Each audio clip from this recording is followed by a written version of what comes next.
Welcome to Jurassic Park.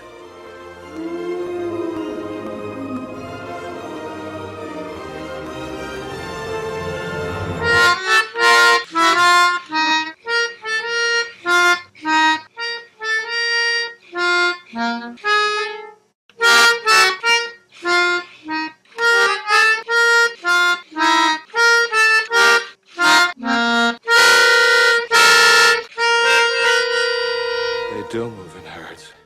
Is that it? We can talk now? I'm allowed to talk? Yeah, that was their new intro. I think we just came up with. That's the Jurassic Park theme, if you haven't wondered. Here's a fun fact. Jurassic Park is almost 20 years old. What? Why did you start the podcast with that? We were supposed to start on a positive note.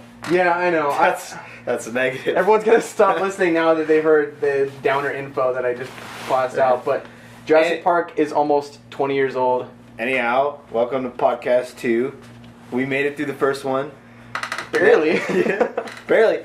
We're like a Hollywood success story now. Yeah, well, I think everyone should know that I was about 2 seconds from deleting the whole thing and telling McKay my house burned down in a fire. Well, now that we are fucking a big success story, I'll say, one thing that did come from that, I think I got 3 extra Facebook page followers, so thank you, McKay. I stole your fans just like I wanted to. The 3? You got 3? I think I had a little spike in my Facebook friends. I think I'm up to like 253 now. You're watching the Google Analytics on that one? Every single day I just sit there and hit refresh. Anyhow, this is our second podcast. We don't have time to... We can't spend half the time talking about how shitty our last podcast was. I think we did that in the first one, so I think I'm just gonna go ahead and just accept that this is where I'm at. This is what I'm doing, and I'm not gonna complain about our podcast anymore. I'm gonna own this shit. You're okay with your level of podcast expert, or I wouldn't call it expertise, but like knowledge now? I mean, I didn't get any hate mail, I guess. Maybe people couldn't find my email address, but I get the hate mail. Any hate mail, please direct to McKay. Yeah, I have to deal with all that shit.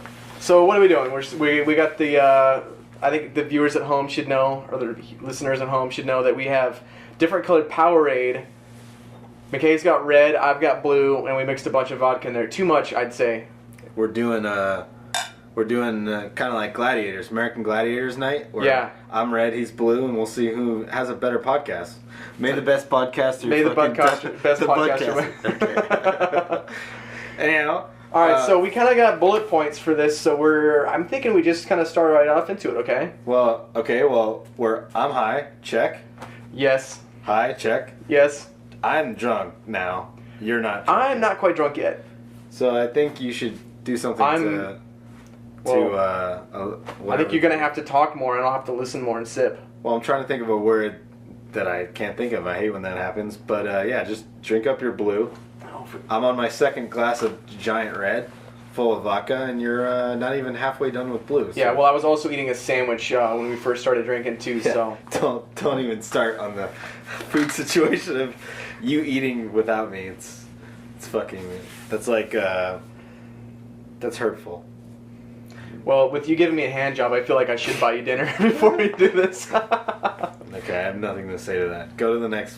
Let's start. All right, so jump right into the bullet. I made a list of bullet points this time. I wanted it to be a little bit more together and a little bit more like we have some shit to talk about. I think you figured out if you want something to be together, like run smoothly, don't give me the job.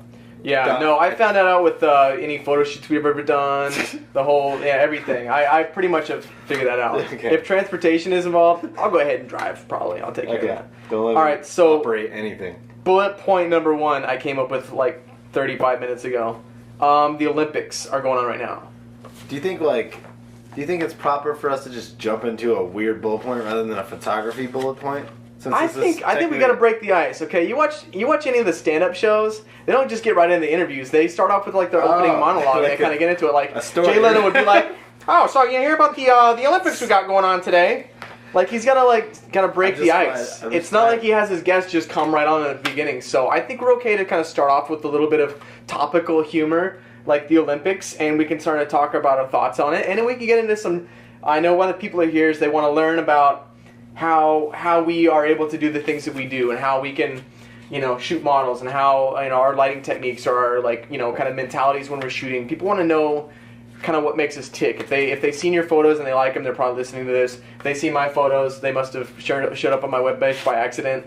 But everyone wants to know, everyone here wants to get a little bit more information about photography. So I think that's the main part. And the first couple bullet points are maybe just our little opening monologue. First of all, is that your fucking role that you're playing now on this podcast? That you're nobody and nobody likes your photography or you're a piece of shit? I mean, because it would be accurate. Maybe I'll switch it up every single time. Like this time, I'm like loathe all of my photos, and I'm kind of in that depressed photographer stage. And then next time, I'll be like fucking used car salesman, like come on over to my website, and check out my food photos, and be like, that's okay. Be like tour guide Barbie about everything. So I'm thinking we start talking about Olympics. I just spilled my drink all over myself. Okay, that chair is pretty much waterproof, so I think you're okay. It's an outdoor it's an outdoor chair. I think I'll just take it out in the rain tonight. Let me tell you that I was pretty depressed. I wouldn't say depressed. I was like, what the fuck is up with this service here? It's like, I'm coming to your house to do a podcast. I got to park by the pool. I got to fucking bring my own booze. But then I get here and you have this chair ready for me, and it just all went away. Like, I was like, I can't complain now because this fucking chair, even though I kind of complained in that story. Now that you're feeling better about it, I should probably bring it back down again and say I did eat lunch pretty much right in front of your face. Well, the new rule on podcasts is that we eat together. Can you? I like to eat. I think I'm okay with socially. That. I'm okay with that.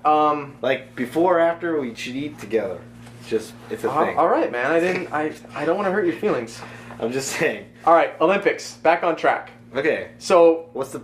I think everyone that's listening. Are you watching the Olympics? I'm catching glimpses of it. Are you watching the Olympics? Would you consider yourself? Are you watching the Olympics? I mean, how many total sports do they have? Like, do they have 100 sports that they do? 47,000 sports. Let's just say there's 100. There's so many gold medals. Okay, on a scale of China has. Let me just say, if there was 100 events, I'm probably watching 10 of them. So I'm watching 10%. Like 10% of the Olympics. I'd say. I would say that's not watching the Olympics. I would say that you're kind of like catching some Sports Center clips on the fucking Olympics. Well, see, here's what I'm doing. I don't have cable. I'm not cable either, but I don't sit down and just watch the TV. But I was in Vegas for 5 days, so I did catch a lot of it there because Vegas has cable. I don't know if you knew that. They can afford cable. Well, I went out for drinks the other night, and a couple of buddies of mine, we were over at Zips, and we were sitting there watching the Olympics, and it was the women's gymnastics, and we were watching it like we were watching football. We were like, give the ref shit if she got deducted points on something that was non-existent, we were watching it, we were getting into it. It was actually a lot of fun. And then, I'm on the websites and I'll see like the interesting highlight clips or...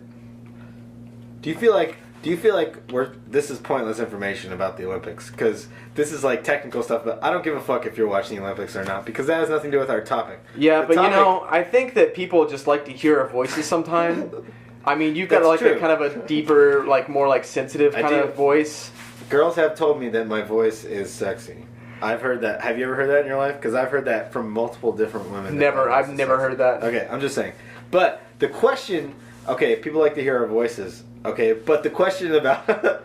that is pretty bad to say. The Olympics. We wanted to talk about how much fucking is going on at the Olympics. Oh, yeah, because I saw something on the internet the other day. Well, actually, it was a couple weeks ago before the Olympics actually started. They said that Durex, the company that makes condoms...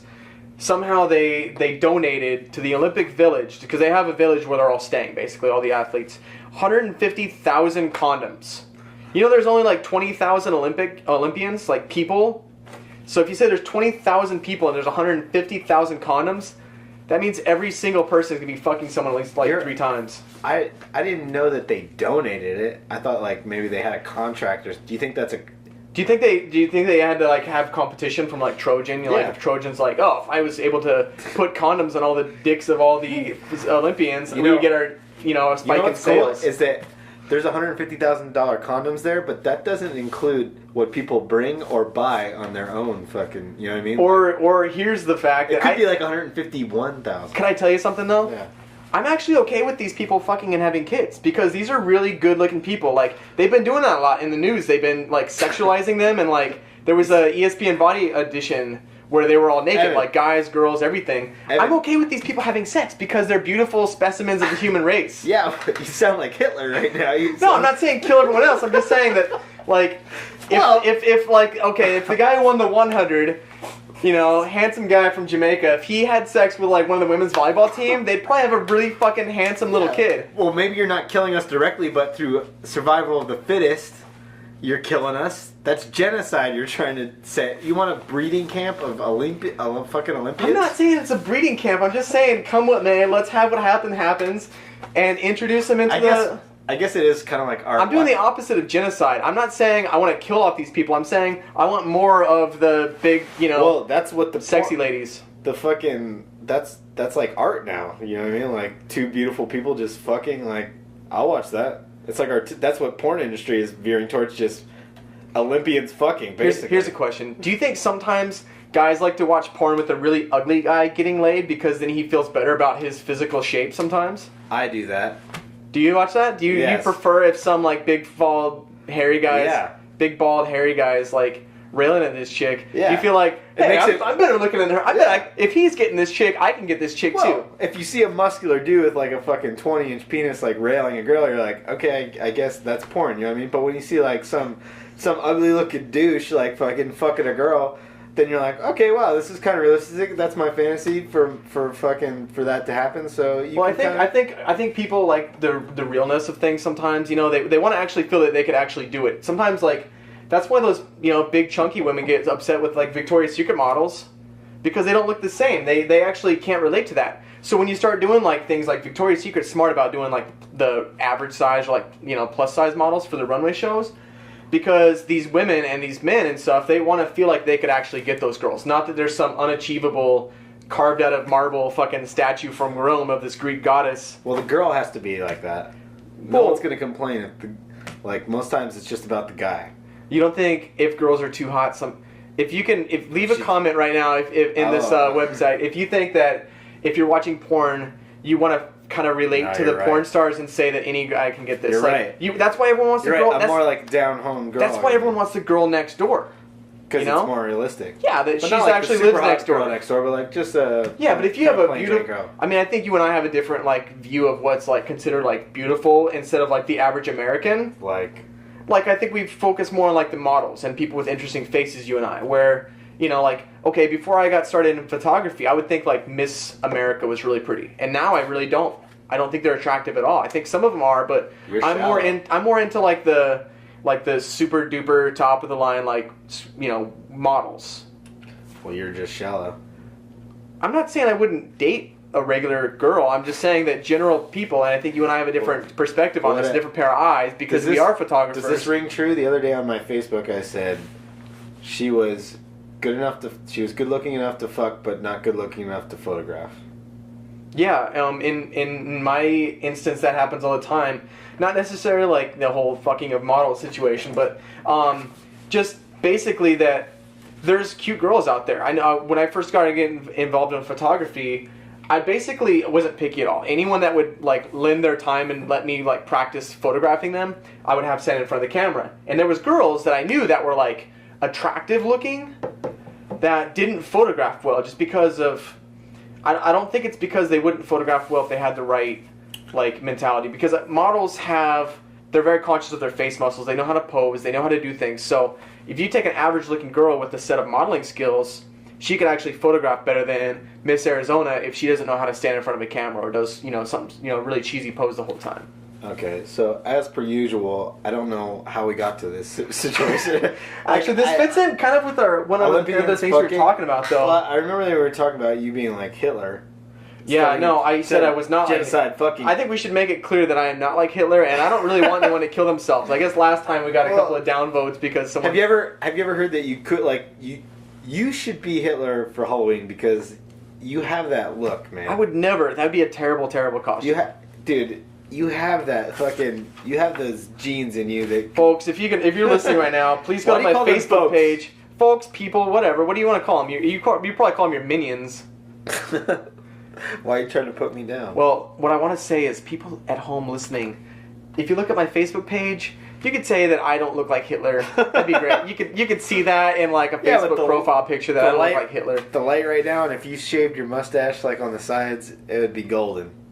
I seriously... I've been actually trying to do a photo of, like gay Hitler. Like, he's on a seamless, and he's got his Nazi uniform on, but his bandana is rainbow or something. And when he puts his hand out, it's not like straight up; it's like limp wrist. No.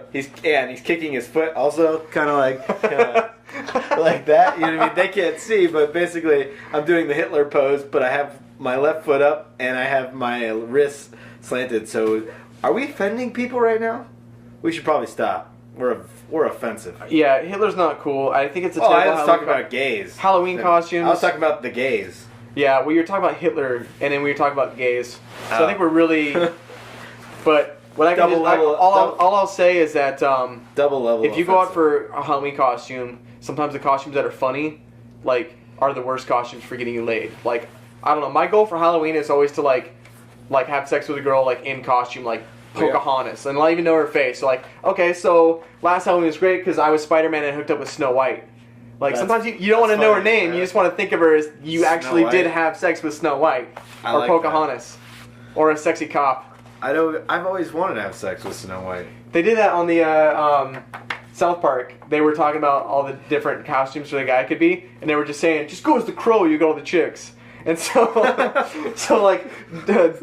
what's his name? Satan was like, went to the thing. He's like, I'm gonna be the Crow, and he came out with like this leather like bondage outfit on and like this white mask, and all the chicks were all over him because he was the Crow. By the way, now that you have the bullet point list in your hands, you're the one making the fucking bullet point noise like I did last time. All right, so we got through most of the Olympics topic. I think that's okay.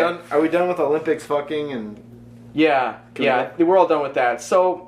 The next one is Reddit. It's a website that I am pretty much on every day. I think it's great. It's not for everyone. You got to kind of understand what the website is. Well, I feel like Reddit is so easy, but every time you tell someone like, "Oh, it's amazing, you should go on it," and they never get it. You have to like be in a certain mood, and you have to understand a certain amount of things. If you're easily offended, Reddit's probably not the website for you. Well, I don't know, because you can, if you just go to the top page and you're like looking at pictures and shit, that's fine. But if you get into the comments and stuff is when you should not get easily. I'll be honest, the comments are my favorite part of looking at posts. Well, obviously. You'll see like a picture of a tiger with a funny look on his face and someone says something, and then there'll be people that go off in tangents. There's users that will. There was one time I was reading a story, it was like, there's a section called Ask Reddit, someone posts a question, everyone else kind of responds to it. And there was this reply, and it was going off on this long story about this kid going back in high school and hooking up with this girl and blah, blah, blah, blah, blah. It was like, really, you were listening to it, you were watching it, and then all of a sudden, it started saying things like, skeebly boop bop, zwop, and you look, and you're like, what the fuck? And you look at the username of the person who posted the content, and it says, suddenly Bill Cosby. Actually, it's gradual Bill Cosby, but there's like there's one that was called Sudden Incest. Sudden Incest, yeah. Oh my god, that's so fucking funny because you're watching it. It's like, and then I, fuck my dad in the ass, and you're like, whoa. You should. I guess this segues into what the fuck we're talking about Reddit. The point we're talking about Reddit is the photography aspect of Reddit. And all right, so what I was saying, you should start a funny name that has to do with photography, like Sudden Hipster Photographer or something like that. You know what I mean? Like, that would be funny on I Took a Picture forums or something. If you were a Sudden Hipster Photographer or Hipster Photographer, and everything you said was uptight and shit, and then people would look at your username and be like, oh, he's bullshitting about all that. Like news stories would be like, yeah, I wish there was more depth of field in this one. I wish there was more bokeh. Like, because then people would be like, what the fuck is this guy doing? Like, and it says like, a photographer that doesn't take himself seriously or something like that, and people go, oh, okay, that makes sense. Then they would giggle. They would giggle at you should start it. What are those names called again? I forgot the name. Those names. It's just different. No, there's a name. Novelty user. Novelty account. Okay. So there'll be someone that just says the username is like just says bitch or something like that, and then every comment it'll just say bitch. Yeah. And people will be upset about it, and then they go, oh fuck, his username is just. Says bitch. You should start an account that says, I would have used more bokeh in all your fucking account. All you talk about is bokeh and how you, even if bokeh is not even fucking like bokeh fan 69 or something like that. Yeah, which is funny because no one listening to this podcast knows what a bokeh is. No. Well, tell them what bokeh is. Bokeh is. Let's learn something. All right. So if you're taking a picture, whether it's your point and shoot or whatever, certain times a day you can only have certain looks for your camera. Wow, I'm gonna let you continue, but you're explaining Boca terrible. I'm gonna dig myself out of this hole. That first sentence was a hole. I'm trying to explain because not everyone knows what like an aperture is. I figured out that like defining bokeh has me defining like depth of field, which has me defining like aperture and shutter speed, and it's like this whole thing. And I'm just gonna say basically when you see like an out of focus picture of like Christmas tree, it's usually like the out of focus lights are round or like an octagon or some shit. Well, that's called bokeh, and you can actually do things where you can cut out little pieces of cardboard and make like a star or like a half circle or something like that. People that don't know anything about photography always talk about how cool their bokeh is because they get a hard on whenever they see the background's out of focus and the subject is actually in focus. So anyways... Wait, you don't get a hard on from that? Sometimes. If I'm taking a picture of like a majestic fucking mountain or something. I would have said bokeh is the stuff that is out of focus or blurred. Yeah. For all you idiots listening to podcasts, which is 99% of everyone, because Evan listens to it and he's pretty damn smart. So that's the one guy who's not an idiot. Yeah, so anyways. Bokeh, for my monster, is just the out of focus shit, dog. Right. Out of focus shit, dog. Out of focus shit, dog. Yeah. Actually, if you were taking a picture of the dog, the shit would be out of focus if there was proper bokeh. Okay, well that's too deep for me to understand. Yeah, way too deep for you. Okay, so Reddit. Have you posted to Reddit? I have. I posted a lot to Reddit. As funny as these stats are, like I know them, you know what I mean? I've been to the front page twice. And one time I was the top story of the day. All right, like number one top story ever. Right. If you look up the all-time top posts for the subreddit, I took a picture. ITAP is what they call it, ITAP. Well, you could actually see your posts in like the top of like all-time ever posts. If you go to I took a picture, I'm like top 5, I think, maybe top 10 for sure. But the one that I'm talking about, top post of the day, I was on not top of I took a picture. Oh, you mean like on the very top of like everything? Well, I took a picture. People don't see it unless they're subscribed to it. You know what I mean? Right. So I took a picture. Only there's 55,000 people. So since we're both subscribed to it, we see that top post. But I was the top post of pictures, which has a couple million viewers. Nice. So the stats on that photo, like a lot of my top pictures on Imager, which we link from, have like 20,000 views. The picture that got to the top of Reddit for the day has over 1 million views.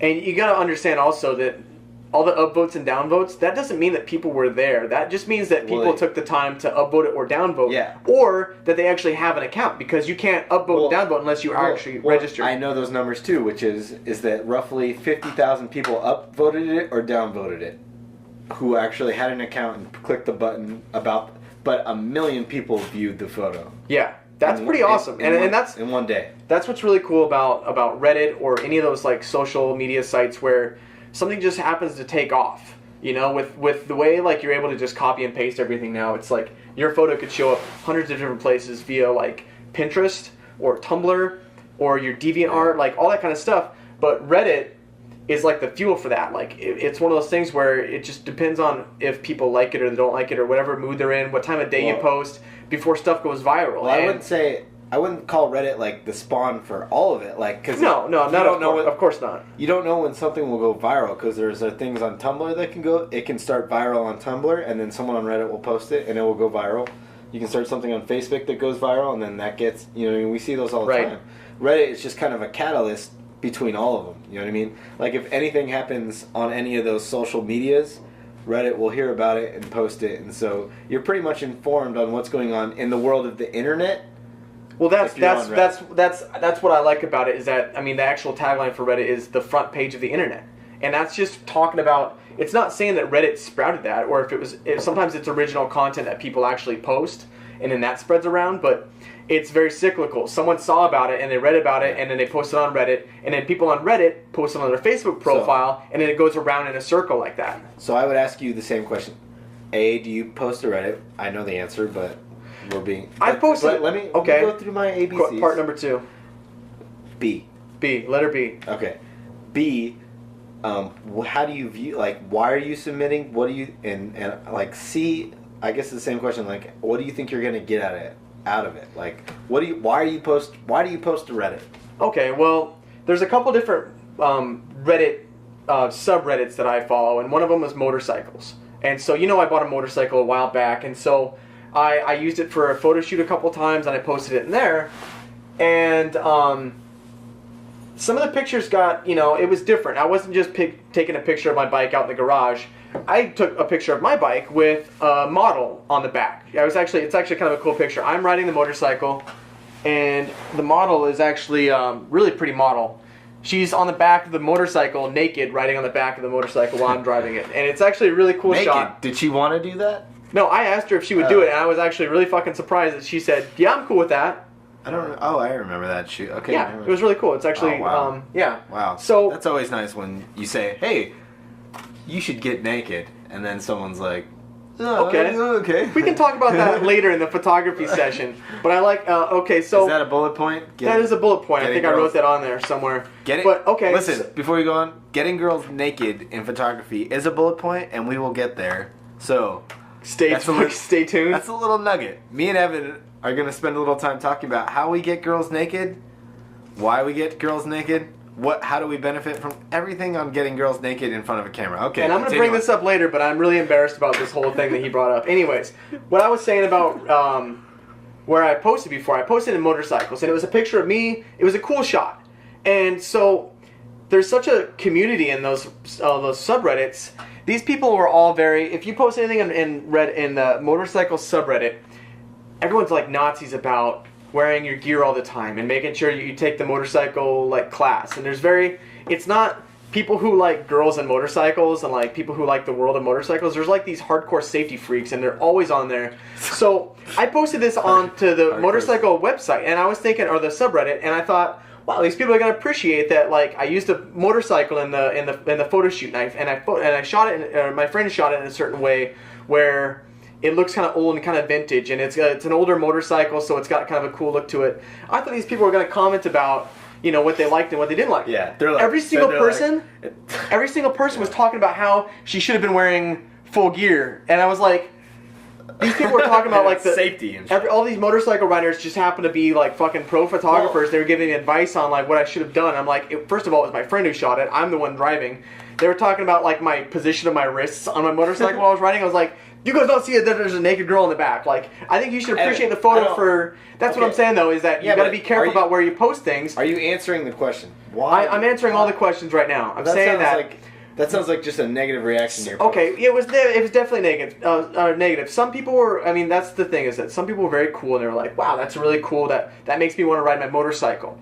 And you've got so many different people to please. You have to just accept that you're posting it out there, people are going to see it, people are going to talk about it, whether it's good or bad, and you really don't have zero control over it after you post it. So what you're saying is that Reddit helps you grow balls. I think so, and like the subreddit that you said you post on all the time, ITAP, I took a picture. Yeah. We were talking about that earlier, where you were saying that, I mean, I think that it does take a lot of balls for a new photographer to know what Reddit is, and to take a picture that they think is the best picture they've ever taken. Because you and I both know, when we first started off, we thought we had really cool photos, but we look at now and go, what the fuck was I doing? Terrible. So there's these brand new photographers that see that there's this way that people can see their photos. Yeah. And you've got to have some big fucking marbles to stand up there and say, all right, here's my photo, and just throw that chum right in the water and wait for the sharks to come. I want to apologize to the people from my past. Not like recently, but like 5-6 years ago when I first picked up a camera and felt like I could do some stuff in photography. Evan just took a drink of vodka and couldn't handle it. That's why I giggled. We put way too much vodka in there. Wow. Anyways, I was apologizing to the people in my past because I used to show them pictures that I thought were fucking cool, and they were garbage. But you know what they used to say to me? They were like, "Oh man, that's pretty good. That's pretty awesome." You know what I mean? So I just want. I think the real photographers, even when you first started, still had sort of an eye for photography, and I think you could know that. I think. But I could take. Yeah, but I think you could take pictures from 5 years ago and look at the photos and maybe reprocess them or kind of rethink the way they go. But you could pretty much look back and go, all right, I could tell that I had the skill to get a photo, but I didn't know the technicalities of like what to do. I still didn't know like what to tell the model and how you interact with the model and stuff like that. But you can tell most of the time that photographers kind of have that eye, even if I know some guys that take really good iPhone photos, but they've never touched a DSLR before. Okay, so where are we at? I feel like being high inhibits my ability to keep track of what subject we're Well, we got the bullet points here, and we get off on tangents for sure, but we were talking about how Fuck what we were talking about. We were talking about I took a picture. Well, let's just follow up with saying that it does take balls for you to post your work out there, and I think the level of like legit criticism is like very slim. So if you're a young photographer out there and you're thinking about posting your work, I would say go to Flickr or go to DeviantArt or somewhere where there's a lot more people that are in the industry that people actually know about photography. Yeah. I had a Flickr account for the longest time when I first started, and I'd post something and I'd get like 1,200 views, 600 likes and stuff like that. But what happened was I took it down because it was all my brand new photos that I was taking when I was learning. And also, when you Google my name, it was showing up all these fucking old-ass pictures. So I ended up killing my Flickr account. Flickr's dying, though, because of Pinterest, so... Oh, yeah, and, I mean, God, speaking of Reddit, if you're ever on Reddit and someone links to a Flickr site, I almost just don't even click on it at all. No, you're like, fuck this, I'm out. Right. Flickr... I wish that all the interactions that I have that are funny, that I had the time to like put them into like little webcomics that would get me notoriety on Reddit, but I just don't have time. I don't have time to do that now. I just don't have enough. I don't think I'm clever enough to come up with stuff like that. I'm sure other people will. You're not. You're not clever enough. So go to the next bullet point because we're all right. Next bullet point. We're not just off track. We're just we're still we've got about 30 minutes left. We're about halfway through. We've talked about nothing but bullshit like the Olympics and Reddit. Can we go an hour and a half? I can't believe we went a half hour. I think people are going to like this. I'm actually the opposite today. I think that the last podcast I was saying it was going to crash and burn. I think people are just going to like us talking and being ourselves. They're not going to... I mean, they can hear about the Olympics on the newspaper, but they want to hear us fucking read it to them, Okay, well, take another drink, because I like you drunk. All right. I like you saucy. Can you get it? Nope. Get a little saucy. Okay, I'm going to take another drink. I'm going to take a big gulp, okay? Let's do a big gulp. All right. Ready? Red Ranger or Red fucking Gladiator is still... You're already up ahead of me, but so... Cheers. So we've got about a half a glass. That's the first time I saw the crack in your glass. I ain't fucking... Yeah, okay. I'll put it like that. Okay. Be careful, though. Don't hit it too hard. All right, cheers. Say Red Gladiator. Don't wind up for it like you're going to feel like I can throw a baseball. Just delicate... Like you're docking the space station. Come real close and real slow, okay? We're going to cheers glasses. I don't want to get fucking shards of shrapnel on my leg. First say Red Gladiator dominates. I'm not going to say that because I'm the Blue Gladiator. Okay. Let's just say to the best man wins, and you're already winning. At least, okay, I don't say that you declare me the winner, but say that at halftime, Red Gladiator is in the lead. Alright, but you know what? I'm okay with the silver medal. I'm still there. I still got second place. Why would you be okay with a silver medal? Why would you be okay with the silver medal? I thought it'd tie in with the Olympics. Alright, let's do this delicately. Dude, you're like in a stabbing motion. Should we do it closer so they can hear us? Yeah, so they can hear, alright? Okay, we have to do it like Captain Pun. Red Gladiator. Blue Gladiator. Cheers. Oh yeah, you got a drink. Oh, that was a good one. Yeah. I took 4 gulps. That was not good. That was a bad idea. Alright, our next topic. Space. Mind if I try the blue? It's not going to be different, dude. It's just... What? I've got red and you've got blue. Let me try like fucking Berry Blast or something? Let me try Blairy Blast. Watch the coaster. Alright, do you want to try fruit punch? Yeah, I'll try some fruit punch. Okay. I gotta say I prefer fruit punch. I do too. I think maybe that's why I'm drinking more than you, because I prefer what I'm drinking and yours is kind of okay. Yeah. Alright, so... Wait, you said you threw space at me. Outer space is our next topic. So my opinion on this, in a nutshell, whatever that saying means. I guess unless you've been living underneath like a cardboard box for the last 6 days. Can I finish? NASA just sent people. Okay, go ahead. Let me say something. You say your thing first. We'll get into NASA and all that shit. They know we landed on Mars. Do you think every single person on here knows that we went on Mars? I'm gonna say that 72.3%. That's not a whole lot. What? That's 73. That's 80% know we. how 100% know that we have landed on Mars. Okay, is that a good enough? Do you think there's anybody that doesn't know that the Olympics are going on right now? Yes, I think there's some fucking redneck in the country somewhere who doesn't know the Olympics are going on. Okay. Someone who doesn't have cable like you and me and doesn't have friends to go to a bar doesn't know the Olympics are on. That's okay. Space. Can you do the whispering thing? Space. Did I do that? Space.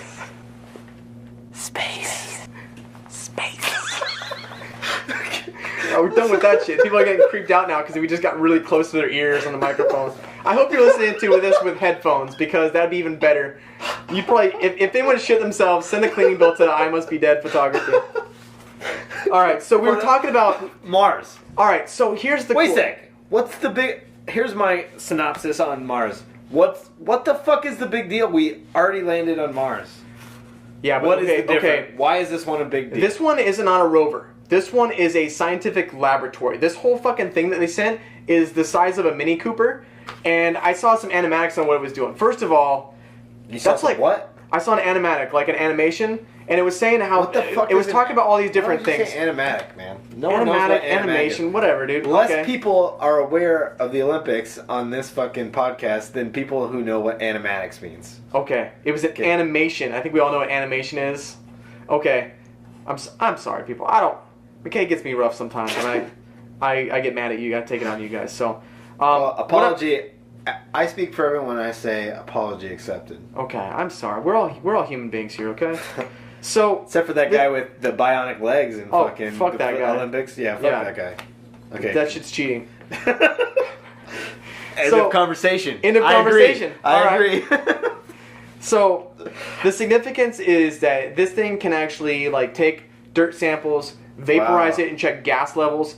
It was actually dropped off in a really important area where they can actually see the different layers of dirt and rock and a place where they thought might be an ocean bed. They can break this shit down, the dust samples and stuff like that, to see what age it is by using the half-life of the radiation and stuff. How long does it take to send it? How long did it take to send to Mars? How long would it take a human to get to Mars? Okay, I think they sent 15 years I think they sent the shuttle, the rocket that had the rover in it, the Curiosity, in November. Really, that's it? I think it was like 6. I've been watching too many science movies. I think it was at least 6 months. I've been watching too many science movies where they go back in time, or 70 years have passed since they get to the station. I was like, how long does it take? 15 years to get to Mars? And you're telling me it was fucking less than a year? Is that what you're saying? It was 7 or 8 months, I think, because it was November. So a human being could technically get to Mars in less than a year and start a call. Oh yeah, I mean, I don't know how fast it was going, or if that's even a factor. In space, could you just time? I don't think we're at light speed yet, dude. Last time I checked, that wasn't a story on Reddit. We achieved light speed. I'm not really worried about going to light speed. I'm worried about slowing down from light speed. If you aim yourself at Mars and you go light speed and you don't hit the brakes at the right time, you're gonna fucking slam right into that shit. Top 10 concerns in your life. Is that? I'm thinking most realistic for me as a person, yeah. If I don't hit the brakes right at the right time when I'm going to Mars at light speed, I'm going to slam right into that shit and dissolve myself. Why in the fuck do you think you would be in control of when the spaceship stops or starts? I mean, I'm sure it's all planned out. A machine's not going to calculate that shit. Right, but I'm sure the computer's involved, but you got to figure also, if you say you're sure there's computers involved? I'm saying can humans even go light speed? Or do you have to go at a 6 miles per hour pace to keep our faces intact? You're not even worried about whether we can get light speed. You're worried about breaking out of light speed. Oh, would you just like to go in light speed just continuously until you end up in God knows where? You still want to be able to then satellite range and stuff, right? To be able to communicate? I don't know. Do you think you just stop at a gas station and ask for directions when you're in fucking outer space? What? What do you mean? I'm saying that if you go in light speed 20,000 light years in the wrong direction, there's no getting back because you're probably not going to have enough fuel. You just go back the other way.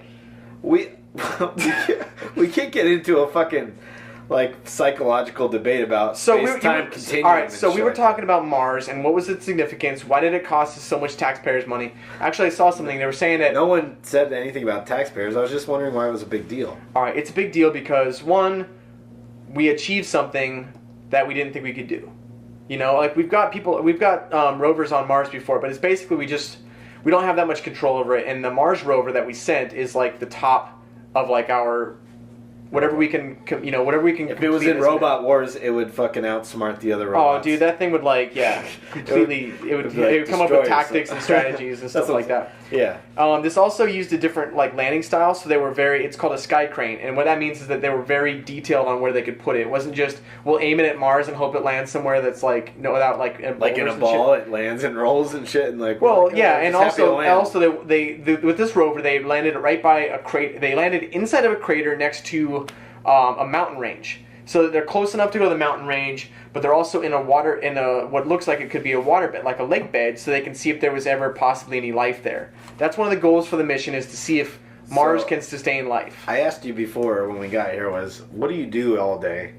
And now I think I know, because you're extremely knowledgeable on this new Mars rover. That's a segue into what I think is really cool about technology, is that I have an app on my iPhone, and this is all going on Pacific time, around 2 o'clock, 1:30, 2 o'clock in the morning. I was laying in bed going to sleep, and I had my iPhone, and I have it's called the NASA TV app, and it's basically like a live stream of whatever's on NASA TV, and of course it was the landing, and there was a press conference afterwards, and it was really kind of cool that I was watching it in real time. I mean, I have people I know that don't ever read anything on the internet until they get the newspaper. They don't trust anything else but the fucking newspaper in the morning. But the whole all the information and everything I learned about on my iPhone app, that's not gonna be in the newspaper because it was happening 2 o'clock in the morning. So I had I feel like I have an edge on everybody else. If I go into work and they're like, "Hey, did you hear about the Mars landing?" I'm like, "Yeah, I fucking was following it from Yeah, but you don't work right now. So who do you have an edge on? I guess nobody right now. You don't have an edge on anybody. No. So how does that? Do you usually watch the NASA channel before the Mars landing was even happening? And no, I'm not going to watch them looking through a fucking telescope. It's one of those things where that's another thing I think is kind of bad about how everyone's all gung ho about the space program now, is anyone that's all gung ho about the space program is oh yeah, we need to give more funding to NASA, we need to pull out of the wars and put our attention to that, is gonna fucking forget about the Mars landing in 3 or 4 days when Justin Bieber comes out of the closet, or something major happens. Everyone's gonna the next season of American Idol is gonna come on, and no one's gonna give a shit about the space program. I was at a shoot in Vegas, and I was shooting at the Aria Resort. And, is that a hotel? It's one of the biggest hotels. And Justin Bieber came on the radio, but I had to ask, after a while, halfway through the song, I said, "Is this a girl?" And I didn't know the song. I felt proud of myself. Do you feel proud of me? I thought, I didn't know the song. I thought it was a woman. I pretty much, I saved my manlyhood by not knowing that it was a Justin Bieber song. Sort of, right? Yeah, I mean, I don't listen to Justin Bieber. I don't really listen to the radio. I listen to Pandora. So I kind of, that's out of my range of music I listen to, is the stupid pop stuff that's on the air right now. But that doesn't come on the fucking on your playlist. It doesn't throw Justin Bieber in there. Yeah, I don't have I have a Foo Fighters station with Justin Bieber also. No, I don't listen to Justin Bieber. But the thing is, dude, kids have been doing that shit since the beginning of music, young people that come on and they capture the hearts of all the girls. Before that we had the boy bands. Before that we had the super early 80s boy bands, and people have been doing it for a long time, and everyone's always pissed off at them because they're getting all the girls' attention. There's the Justin Bieber who's all the 14-year-old girls screaming for him and shit like that. He's had sex with Selena Gomez, right? Was he? Right. Yeah, he banged Selena Gomez. Good for him, man. That's the girl who sings the fucking radio song. Or what is that song called? Repeat? I don't know. Man, I'm too fucking... Okay, dude, but they said the same thing about Elvis, didn't they? I don't know what you're saying. What do you mean they said the same thing? Alright, well, back in the 50s, I don't know how old Elvis was. I think back in the old days, you couldn't be an 18-year-old kid and have a record. You had to be I think Elvis was when his prime, early 20s, late 20s, early 30s? No fucking clue on Elvis's... But I'm sure that that was okay. That's a little bit different because that was a revolution in music industry and stuff like that. Having girls get all wet. He was one of the first. Yeah, wet. Exactly. He was one of the first artists to kind of do that. So I guess he's not a good example. Elvis was the first person to make people wet. Yeah, but think of even the young kids like Leif Garrett and all that. like the 70s. He was like in the 70s, whatever, and like it's been going on for a long time. Justin Bieber's like the guy right now. You know who I was in love with, even though I'm not gay? JTT. Jonathan Taylor Thomas. Don't even get me started on JTT. That kid was like... What was the movie he was in with Chevy Chase where they fucking do... Dude, it was called, what was it with something about like this dad or something like that? Yeah, he's like a stepdad or something he was trying to get used to. Okay. It was called Stepdad. Because Chevy Chase was his stepdad. He was trying to like gain his like approval. Here's a nice segue from JTT. Devin Sawa from from fucking Casper. Yeah, had a crush on him. Dude, he was also in the Final Destination. Wow, he was banging back in Casper. He was banging Christina Ricci. Oh, dude. Who we were talking about watching the video earlier is fucking... Why is she super hot now? What happened? Dude, that happens to some actresses sometimes. They Do you start think off Devin like... Sawa can come back like, hey, you weren't hot back then in Casper. Like in Casper, we were 12 and I couldn't bang you yet and you weren't even that hot when you were 12. Not saying that I find 12-year-olds hot, but like... But what if he like did though? Like, what if he was like, well, that's like if you see like a picture of Katy Perry from high school. Like, you know, there's some asshole kid who like went to like prom with Katy Perry, didn't know she was gonna be anybody, and all of a sudden like he sees the fucking radio or something like that, or watches TV and sees a music video of his girlfriend. Yeah, he went to a party. They're like, "Who are you here with?" And he's like, "Oh, I'm here with Katy Perry." and he doesn't want to bang her or anything, and she fucking cries in a corner, and then now she's Katy Perry. He's like, "God damn it, I should have fucked her." Katy Perry was probably fucking fuckable all the way through wherever people took her out. So. It all depends on when she got those look epic it up. titties. When you got time, look up Katy Perry's fucking high school picture. I will. I'll look it up later because we got to get back on topic. Well, I think you should do it now. Let's determine if Katy Perry was bangable in fucking high school. All right. Because then it'll tell us the whole story.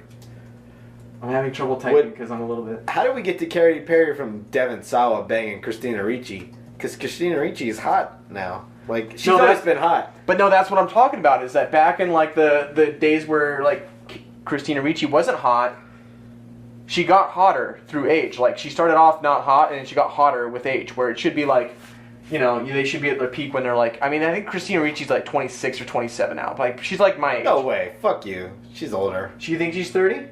We can't spend all day on fucking IMDb. Alright, okay. Oh, yeah, no, so here's a picture of Katy Perry. I Google image searched Katy Perry high school picture. Whoa. She is definitely fuckable. Whoa, I wouldn't... Wait a second. That's why we're different. She looks way different. Oh, yeah, dude, but she's got blonde... Yeah. She has, like, blonde, like, highlights in this one. Let me see. You got the fucking thing right in front of her face. Dude, look at those lips. And the eyes, that smile. She is fuckable right there. Yeah, but not like she is now. Like, now it's a no-brainer. There it's like... Yeah... Alright, so we're gonna... Let's look up Christina Ricci's fucking age, right? Can we look up Devin Sawa's age also? Christina Ricci is 32 right now. Okay, thank you. I knew she was in the 30s. Alright, so I'm going to look up her high school picture and see if we would have fucked her. If she was was Christina Ricci fuckable in high school? Oh, man. These are the important questions. Do you have I don't think we're going to be able to... Wait, okay, we can look her up in... when she might have been in high school? Dude, she was way younger in, like Adam's Family. She was Wednesday in Adam's Family, dude. Remember that? She was kind of pretty, though, but is that my 10-year-old self? Let's look her up in Evan. Casper. Evan, wait a second, is that creepy to say she was pretty in that? Because is that my 10-year-old mind talking about that, or is that my 27-year-old mind talking about that? Dude, would you still want to fuck Topanga right now? Yes. You would? Well, yes. But but you remember like your 15-year-old self. But I don't know if that's totally, Well, yeah, I don't know if that's my 14, 15-year-old self just built in me that I would want to fuck Topanga, but I mean, how old was she in that show? Okay, so Christina... wait a sec. How old was she in that show? Did I Christina Ricci... Did I just break a law? Did I just break a law by saying that? I don't think you did. Okay. Right, in Casper, Christina Ricci was 15 years old. She was born in 1980. So she's 15 years old. If you were in high school and she was walking down the halls, you probably... we're looking at pictures of Casper behind the scenes. She's actually kind of pretty fucking in that photo. Anyhow, we're getting... Wait a sec. Evan, just get off the computer. We were talking about space. And how the hell did we get... Space. Dude, we're probably almost out of time. We should probably start talking about something photography related.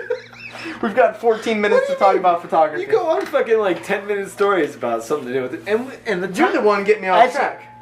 as you remember, the time limit does not mean anything because I think our last one was like 90 minutes. Yeah. Okay. So fuck it. We'll go as long as we want. So we were talking about space. We pretty much talked about Mars and like the capabilities. But one thing before we talk about anything else besides Mars, I wanted to get this out there that the cool thing about going to outer space and to Mars and to the moon and stuff like that, or thinking about space stations, is that we start thinking of each other as like the human race. We kind of like, as we zoom our focus out of like the Earth and like countries and stuff, like United States landed on Mars. Like we need to think of ourselves as like, I think that's one cool thing about the space program is that we start thinking about us as Earth and human beings, rather than like different countries and stuff. Because that's how it's gonna be out there. You think that goes towards equality and all that shit? Yeah, so this exactly. This is your humanitarian podcast moment. This is my moment of like inspiring everyone. Should we have that? Evan's humanitarian thought of the day. Yeah, like next one I'll talk about like fucking recycling or something. But this one I'm talking about, the nice thing about the space program is that when we start venturing out that way, we think of us as equal, like human beings, as a race, going to other planets and stuff, rather than, because that's how if we get around aliens, that's how they're gonna see us as human beings, not, wow, these guys are really fucking redneck. You can't fucking... Oh, okay. I thought you were saying human beings as a derogatory term. No, I'm saying that human beings, like, beings. They're going to look at us... Why don't you cut out the human word and just say aliens will look at us as just other beings. Like, yeah, not but human, which can indicate that we're like a lower intelligence than them. Okay, but if you were an alien species and you came in contact with humans and you see a black guy and you see a white guy, you're just going to say, okay, they're all human, but they're different colors sometimes. Yeah, right? Probably. So you're gonna, if you think of it that way, it doesn't really matter where we're from or what we do. We're still humans. You're not taking in the social aspect of the alien race. Like maybe they hold white in a higher regard, and they come to this and they're like, oh, okay, there's white and there's black ones, and they're like, oh, we are fond of white color in our society, so the white ones actually have more value. That sounds very racist. Let's get off of that. I just said something that was probably pretty racist. Dude, you're the one bringing everything up with Hitler and racism and with aliens and stuff. I guess the theme of this podcast is racism, because we didn't talk about the Olympics at all in that regard. Red is still winning. Gladiator Red is still winning. Blues in second place, also last place. You're saying there's no racism? Second place, also last. You think it's ironic we're talking about race and we're actually racing? I wouldn't say that's ironic. I would say that's coincidence, maybe. Alright, so red is winning, blue is losing. Cheers. Cheers. Is there racism in the Olympics? Most certainly. Is there racism if aliens come to Earth? Most certainly. Yeah, dude, but if you had... Okay, you said America, if completing the Olympics, if you said there couldn't be any black people from Africa in the America team, because I think America has an advantage because we have people that are specialized for different things of all different like races in our country. Good at sports. Right. So basketball. So we got dude, if you're from Croatia, yeah, you're gonna have some freakishly tall people, but like, there's no black people in Croatia. Why would black people go to Croatia and live? So they're not gonna be any on your team. So what I'm saying is that you don't know anything about Croatia. I don't know anything about Croatia, and if anyone's from Croatia, I apologize. I'm just using it as a generality. You know what? I could use Kazakhstan, the made-up country, or the country from Borat. I think I know someone from Croatia. What I'm saying, though, is that we have on our U.S. team, like 90% of them are African-American black people that are really good at basketball. Good percentage. I'll accept it. Let's go. That's what I'm saying. So I think that all of our sports people have different people that are better at things. There might be a better country that's good at swimming, you know, and like we get like someone whose ethnicity is like... you know, people that are good at swimming, like people that live in like the fucking Caribbean or something like that, are really good at swimming because they're swimming from sharks and shit. Maybe they would be on the U.S. team because they live in the United States and they have some, you know, like Caribbean in them. You're the most racist person I've ever sat down and done a podcast with. Dude, you were the person who said I look like Hitler. What does what you look like have to do with the racist thoughts that you have going on in your head? People from the Caribbean are the best at swimming. Do you even... Apparently you don't watch the Olympics because white people be winning the Olympics constantly, and black people... You said that word like the sentence the blackest way possible. White people be in the Olympics winning all the time. Well, the Caribbeans win all the running shit, not the swimming shit. That's true. So the question is, are there any sharks in the Caribbean? Because if they're not swimming from them... I think so. I think there are sharks in the Caribbean. What kind of sharks are in the Caribbean? Tiger sharks? Caribbean sharks? Is there a Caribbean shark? I'd say like mako sharks. Whoa. Probably some hammerheads. Wow, yeah. Tiger sharks. You're just going off the cartoons you watch. Tigers, yeah. Actually, you know what? Remember those fruit snacks, the sharks? Yes. And there was the white one. Everyone wanted the great white one because it was like the best one you could get. There was like one per pack. There was like 1 or 2 maybe if you were lucky. Or 0 if you were. Yeah, if you were a bad kid for Christmas. But yeah, those were fucking bomb. And then they came out with Gushers, and they pretty much got rid of all the sharks. If you're a bad kid for Christmas, they would be Coles. Dude, because if you were still eating sharks when Gushers came out, you were the kid that was eating paste in the corner of the room. You were not cool. What the fuck does that mean? Eating paste on the corner. Like the oddball kid that nobody likes. Yeah, but what? I've never heard that expression in my life. It's like an old timey, like something that old people would say. Like my grandpa would be like, I was eating paste in the back. I wasn't paying attention at all. It's like an old man thing to say. You can. My boss says shit like that all the time. Like you couldn't tell it from a hill of apple butter. I'm like, what does that mean? I'm like, what do you mean you couldn't tell it from a hill of apple butter? Like, what does that mean? He's like, I don't know. It's an old fucking timey saying.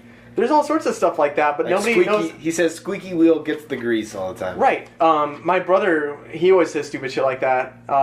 He's like saying like if you're like the oddball, you're the bent nickel. Like that doesn't make any sense. That doesn't apply. A bent nickel's like it doesn't fit with like all the rest of the coins or whatever. It doesn't if you stack them up or whatever. Like it just means that you're like the oddball. You're the oddball, bent nickel.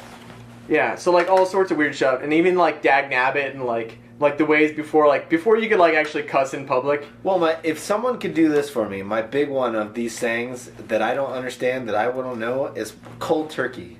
What does quitting something cold turkey mean? What does that have to do with cold turkey? Can someone post on my Facebook or email me what the fuck cold turkey means, please? Thank you. I mean, I know. It's weird for me because I know what it means too, but like it doesn't make any sense to really think about it. You don't know what it means. A cold turkey, like, does that mean that your turkey's supposed to be hot and it's cold, or does cold turkey get cold? Does turkey get cold fast? Is the only thing I can think of. Like, if there was a big platter of turkey, I would probably go for the hot turkey versus the cold turkey. No. Quitting cold turkey means you did it real quick, which means the turkey cools down real quick. But I don't think that's true because we have it for Thanksgiving and that shit stays hot forever. I've got Google like right over to my left, but we're not going to look it up right now. We're going to Actually, we should take this moment to start back on track. I think we got to give the people what they want. I think our timer's just about up, and we should talk about some photography stuff. Fuck the timer. Okay, we've got fuck the timer. 6 minutes left for that 1 hour mark. Fuck the timer. Okay, all right. I'm going to ask you about... Do I sound like badass when I do that? Fuck the timer. Like, fuck the police. Fuck the timer, dog. I would use my black person voice. I've said fuck that timer. That's a good black person voice, and I've said dog twice in this podcast. I think we have officially went from photography, pot and alcohol to photography, pot and alcohol, ghetto style. I think we need to both take a minute, reflect where we came from and our roots, and figure out where we want to be. My roots are West Palm Beach, rich as hell. West Palm Beach. That's my origins. Okay, mine's a small town. So, anyways, just a small town girl. Boy, we were getting back on track. I was going to ask you because you just started. I've been on Kickstarter a couple times. Yeah. I've seen a couple things that have been on there. I actually I did a Kickstarter. They did these. It's actually a really cool thing they have. It's basically like Ray-Ban sunglasses that you wear, but I saw it. I got those. 3D, I funded 3D glasses. No, they're not 3D. They have a little tiny camera in the eyepiece right there. Did you see the 3D glasses one? I did. Okay, that was pretty fucking cool too. There's a lot of things that are really cool in there. You funded the camera glasses, basically. I funded the camera because what it is basically, okay, so Flip video camera? No.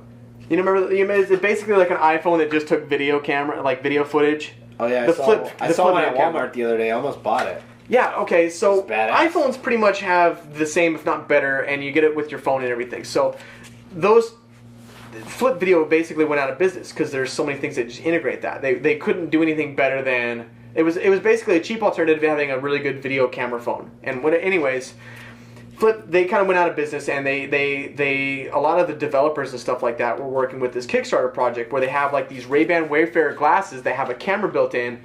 And all that really shows is like the logo on the side. This is like the recording and stop recording button. Okay, so where are you trying to get at? I'm trying to say that I was talking about Kickstarter. Okay, yeah. And so I saw this cool product on there, and I said, you know what? I want a pair of these. So I looked on the side. They said like if you donate this much, you get the product, and since you're like helping develop it, you'll get like a t-shirt or some shit. And so I thought it was cool, and that was also a segue into your thing that you have, because you just started a Kickstarter. I just started a Kickstarter. So if you're listening to the podcast now... Why do you want people's money? Why do I want people's money? I feel like last time we went over why I want people's money, but the basic gist of why I want people's money is because I feel like I'm at a level now where I can take people's money and turn it into a piece of art that they would enjoy. I feel like if you donate to me and you have confidence in me, I can turn your money into something that you would enjoy, which is part of entertainment. So I don't get that from corporations. I don't get that from clients. Money for my projects. So I'm asking the people to fund my project. Please, help me create art. I can do it on a bigger scale if you are willing to, instill some trust in me in the form of income. So we started the Kickstarter, and right now, out of 10,000, we're at about 1,500, which I think is pretty good. $1,500? Almost, we're at like 1,400, 1,500 out of 10,000. But a lot of that has come from people that, that are not close to me, but like general acquaintances, you know what I mean? So I don't know if my project is good enough to like get the general public involved, but I'm just saying that if you're listening to this, every dollar counts. It's about the amount of people donating, not the amount that you donate. I know a lot of you guys can't afford a lot, but like $1 would really help if you could donate toward it, and we could help make this project happen. Well, I mean, honestly, like I've been on your fan page before on Facebook, and literally you have 12,000 friends. So every one of those 12,000 people donated $1. You'd be right there. Yeah. So people look at it a lot, and they're like, "Oh man, I can't donate. I don't have enough money." $1 is fine if you guys. It's just like voting. Vote or die. Donate or die. Donate or die. Well, I think it's kind of cool. I like the format of Kickstarter. I think people have had some really cool projects. I mean, they were even talking about like, like legit like movie studios or something like that. If they're saying like, okay, Firefly, for example. Joss Whedon was on a panel at Comic-Con talking about like how he's like, oh, I would love to do the second more seasons of Firefly. He's like, and people were actually suggesting like just put it on Kickstarter, and like your big fans will like want to see it. They can actually help fund. Some rich fuckers will donate like $50,000. You know, right? Like it's one of those things. Where you were telling me you had some guy from Dubai. He put in like $200 or something like that. Yeah, that's amazing. That someone has extra money or whatever, and they actually like your photos well enough. Maybe he's thinking he's going to buy a print and put it on his wall or something like that. And he goes, I want to get this guy off the ground because I really like his work. Well, that's what we're hoping for, you know what I mean? But, like, that was the point of that fucking bullet point, was just to say, hey, if you, I know you guys don't have a lot of money. If you could just spend the time to look over the idea. I think the idea is cool. We went over it last time. And you can find a link on my Facebook and just go donate $1. Thank you. That would be awesome. Now, you pretty much have to wait until the money is like you reach your goal, right? Because if you don't reach your goal, I think they don't give it to you until you reach your goal. So if you were gonna go out and like buy a bunch of gas masks right now to just give like a sample photo, yeah, that'd be all just whatever money you could scrounge up, right? Correct. Yeah. Because a lot of people will do, like I saw one guy had like a prototype. It was actually a camera slider. It was a thing you put your camera on and it slides, whatever. And he actually had to build like a working prototype and everything. So that was just saying that this is that's like your pitch. And you say, okay, I have this product, or like this is kind of you don't really have the luxury of doing that because you didn't build just one thing and you're going to manufacture 1,000 of these things. Yeah. It's like you need to get the money first, and then you can, then you can actually produce the photos. So I think people just have to be aware of like, your style and have enough confidence in you. Well, that's why it's a little bit hard, because a lot of people are looking at it and they go, oh, where are the details? Where are the samples? You know what I mean? They're used to like the electronic stuff where like they get to see it in action and stuff like that. And all I'm trying to get across is an idea, and it's not even like an idea that like helps society or anything. A lot of these are like, oh, help feed children, or help me do this book about like people who are, I mean, I don't think it's a dumb idea that I like. I don't think it's selfish. I mean, like it is for the point of like entertainment for these people, Yeah. But I mean, you're not really physically getting anything, which is kind of the tough part of it. The tough sale. But you've offered different things like prints of your work, and like if someone donates a certain amount, like I'm sure the guy in Dubai is going to get a little bit better incentive to actually donate $200 than the guy who donates $1 or $5. So. Yeah. So there's all kinds of levels you can donate, and I guess that's just the gist. Go look at it, accept it. I'm just trying to make art. I'm not trying to make a living. I'm not trying to fucking take your money. I just want to make art that costs a budget that I can't afford by myself. So I don't want to plug that too much. I don't want to dwell on the fucking Kickstarter, but go fucking do that ASAP. Thanks. Yeah, I definitely recommend it. And it's one of those things where if you guys are listening to the podcast, that means you already sort of like at least know our work, at least McKay's work for his Kickstarter, and like now you've made it past the 1 hour mark on the second podcast, so you're pretty much a dumbass. So I don't know. Well, enough polishing your fucking apple, another old man acronym or whatever. Polishing your apple. Polish your apple. Yeah, polish your apple. That means like building you up to be complimenting you a bunch. I couldn't tell that from a hill of apple butter, man. Right. So, you already kind of built this up in the first part of the podcast, like fucking 45 minutes ago. We said we were going to talk about how you get girls naked, and so I think that people listening, how I get girls naked. I think we both maybe have different methods, and I just want to say again right now, I'm a little embarrassed about talking about this, and this is not for me. I just want to say I want to kind of do a disclaimer that I'm all about creating a good photo, and I've got a lot of people I know that are in it just to... Your disclaimer is like your explanation. Just... Okay. Well, let's hear your side first, okay? And I think people want to know whether it's just, us being funny or if it's like the hardcore truth. I didn't say why you get girls naked. That's not why I'm not trying to look for the integral part of it. I don't care about your integrity. Integral. It's a word. You understood what I was fucking saying. Don't laugh at me. Okay?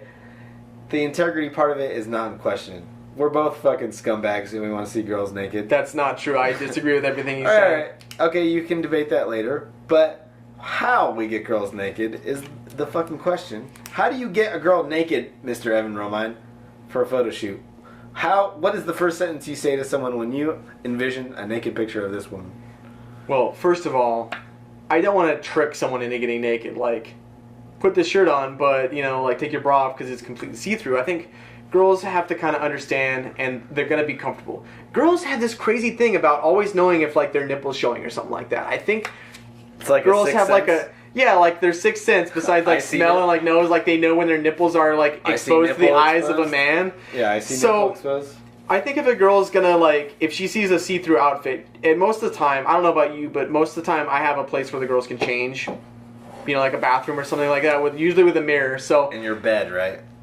Yeah, you could just my change bedroom, whatever. Bed. So what I'm saying is, though, is, if a girl's not comfortable in shooting something where she's, if it's, see-through or something like that, or if she knows she can be topless, she pretty much already knows that she's gonna be exposed, right?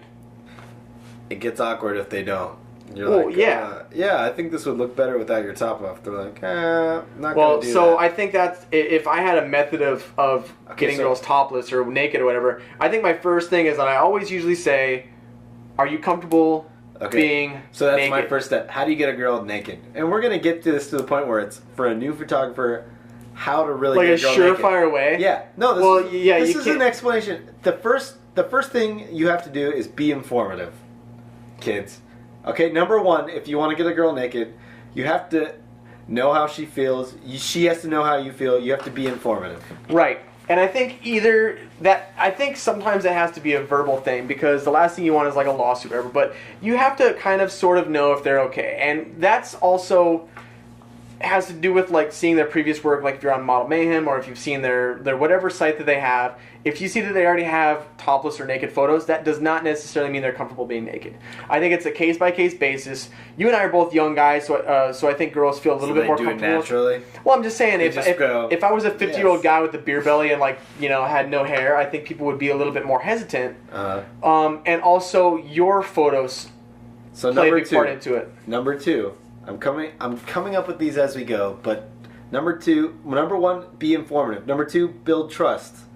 Definitely build trust, and and that's one of those old sayings. It's you didn't know what I was going to say, but I know that you think that was good. Here's an old saying. Is that it's actually not old. I think it's just recent, whatever. But it's the 2 rules of getting girls. 1, be attractive. Rule number 2, don't be unattractive. Those are the two rules of So of our getting rules girls. of getting a girl naked, though, are... We'll throw that in somewhere. And so I'm not like saying number 5. I'm not saying attractive as sexually attractive. I'm saying attractive. As a personality. Well, I'm just saying that even like if you have good photos and a girl wants to get those good photos, that's attractive to her. Is that she has this way of getting these photos is by shooting with you. So we're saying that's number 3.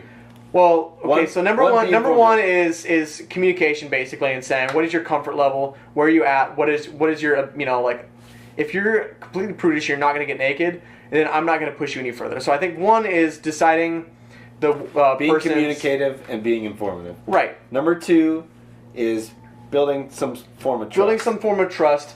And I think that's one of those things like that you're not a fucking scumbag. That you're not a scumbag. You're a decent enough photographer, and they're going to get something out of it where it's not just some creepy guy staring at them the whole time. Yeah, it's worth their time. Number 3 is be attractive. You're saying have a reason for her to do it. Like she's not going to go get naked for porn. Like if you're doing tasteful photos, though, you know what I mean, which comes from the trust factor. Said not only is he not being creepy, but like this guy has something to offer me. He's not just a piece of shit trying to do a photo of my vagina. He's an artist and he wants to do a good picture. that's the point I'd like to make as well, is that have a plan, have like a photo that you've seen in like a magazine or something like that where a girl is topless or whatever, and you show them that that's what you're going for and that's what you want to create.